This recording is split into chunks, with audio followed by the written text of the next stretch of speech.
কত বড় জাহিল হইলে আমি কই লোকটা গুনাহগার হোক নেককার হোক মুসলমান হোক ইহুদি হোক খ্রিস্টান হোক মইরা গেলে তার উপর আর অত্যাচার চলে না। 13 দিন পরে কবরের থেকে উড়াইয়া ফোড়া দিয়া ফেলা এটা কোনো মানুষের কাজ হইতে পারে না। রাজবাড়ি গত 2 দিন আগে চিন্তা করেন 13 দিন পরে লাশ তুললা। আমি কই যে হোক, সে নুরা বাংলা হোক আর যে কোনো মানুষ হোক, একটা সাধারণ মানুষ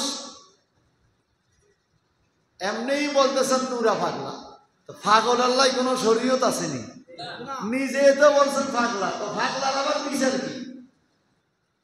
বিচার যদি করতেন পাগলা দুনিয়াতে থাকতে করতেন, মামলা করতেন, মোকদ্দমা করতেন, সরকারের কাছে বিচার চাইতেন।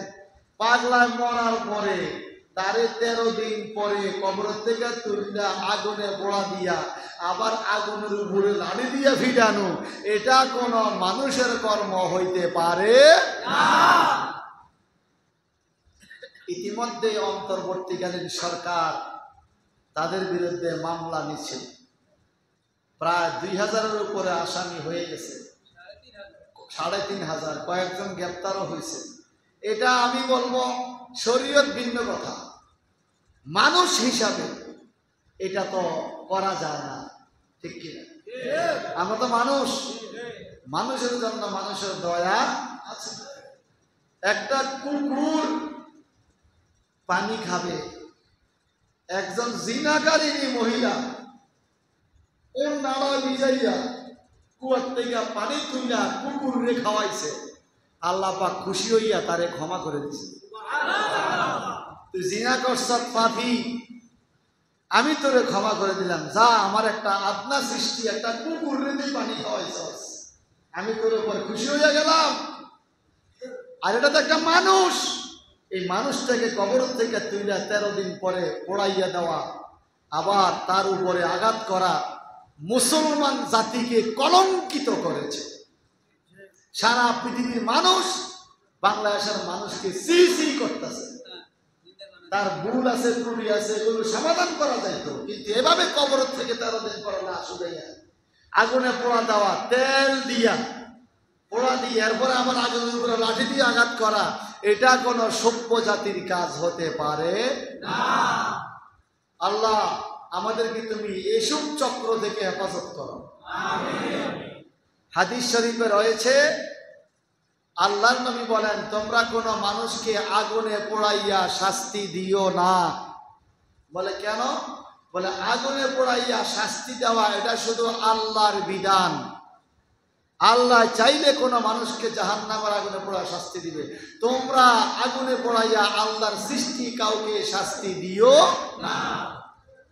এই জন্য সারা পৃথিবীতে মানুষের মৃত্যুদণ্ডের বিধান আছে, ফাঁসি দিয়ে মৃত্যুদণ্ড করে, শিরোচ্ছেদ করে বিভিন্নভাবে, কিন্তু আগুনে পোড়াইয়া মানুষ মেরে ফেলবে, মরার পরে আবার আগুনে পোড়াইয়া শাস্তি দিবে, এটা শরীয়ত কোনোদিন সাপোর্ট করে না।